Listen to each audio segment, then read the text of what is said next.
You're very conscious, of course, of the optical effects you want to present. Yes, but not entirely conscious, though I can foresee certain things happening. It's such an enormous field that things will always happen that you don't anticipate. How often do you get optical effects which you completely fail to anticipate and that you want to suppress? Quite often. Sometimes I can control them, sometimes I can suppress them without damaging the rest. But, for instance, in the painting called Breathe, those echoes that run up from the base and shatter the forms right up to the top. Though they are necessary in 3/4 of the painting, I don't want them at the top. But I cannot get rid of them at the top without eliminating them from the whole canvas altogether. They are a flaw, one that I have to accept. What of Deny?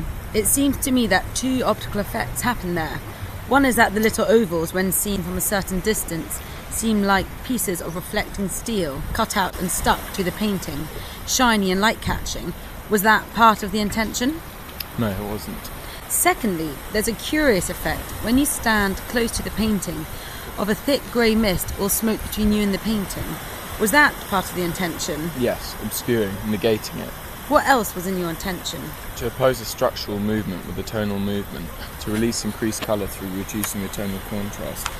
Do you sometimes find that in the end an optical effect, which was not one that you anticipated in a painting, turns out to be the one that interests you the most? Sometimes, and sometimes I'll examine that one separately, more fully in another situation. You paint from drawings, and you usually make a number of drawings for every painting. There are a great many drawings which don't lead directly to painting. Are these ever drawings made for the sake of making drawings, or are all your drawings made with the idea of doing a painting? They're always towards a painting. When I've selected a unit which I'm thinking of using in a painting, I make this unit visible so that I can see its attendant problems and its potential. When the unit first comes into your mind, do you already have an idea of what sort of scale the painting is going to be on? No, the scale comes from the physical thing, from the visual statement. During the making of the drawings? Yes. How often have you done a painting in one scale and found that it was wrong and that you have to begin again? Very seldom. When you're wrong, do you do the discarded painting again on a different scale? Or do you tend to be bored with the idea once you've got the scale wrong the first time? No, I do it again. But you're saying that before you've done a drawing, you've got very little idea whether the final thing is going to be big or small. Yes, that's true. But you nowadays habitually paint larger than before. Would you like to redo your old paintings larger? No, they are right as they are. Do you want your work to be aggressive towards the spectator? Do you like it to hurt your eyes? I don't mind either way, but I remember being very surprised when people first complained that it hurt their eyes. It has never hurt mine. No? No, never. Not hurt them. Does it make them water? No. Doesn't it give you a pain? No, no pain. It gives me pleasure. Doesn't it give you that famous admixture, pleasure-pain?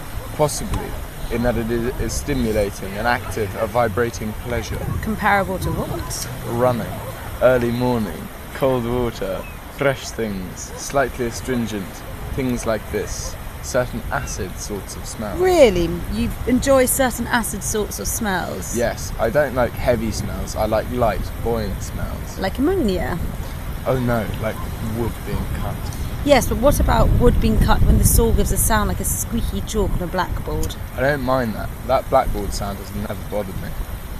Well, that's very interesting. It may throw light on why you don't worry about the eye-jerking effect of your paintings, because I think there's no doubt. Don't forget, I see them grow. That could make a difference. I don't think it's that, because it seems you don't mind other things which tend to get most people on a nerve. But the fact that you see the paintings grow, does that make a difference?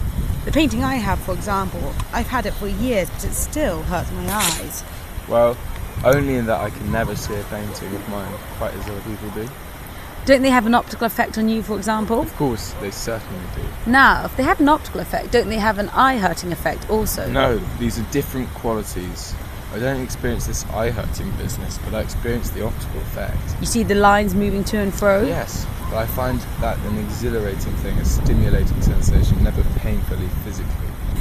If other people, while liking your work, find it eye-hurting, what do you feel about that?